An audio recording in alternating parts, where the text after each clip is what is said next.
Using a hairdryer to soften glue on fabric. Hello, and welcome to another useful how-to guide. Today we'll be tackling a question many of you have asked.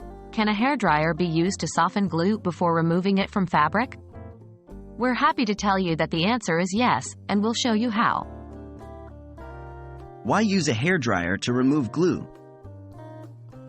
First, let's talk about why we'd use a hairdryer in this process. Glue, when heated, tends to soften. This is because heat can break down the adhesive properties of the glue, making it more pliable and easier to remove. A hairdryer is a convenient, readily available tool that can provide the necessary heat.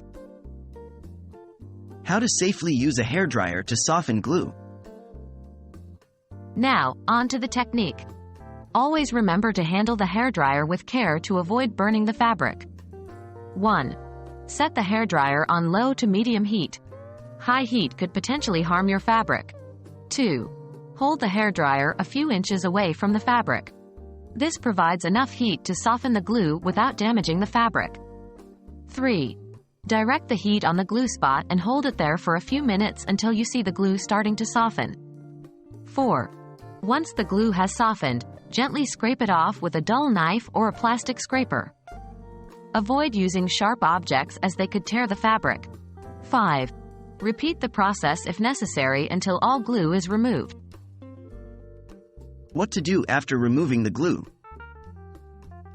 Once you have removed the glue, wash the fabric as you normally would to get rid of any glue residue.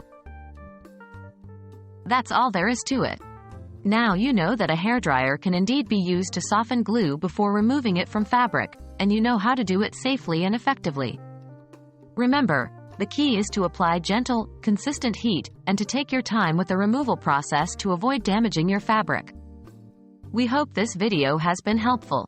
Happy degluing!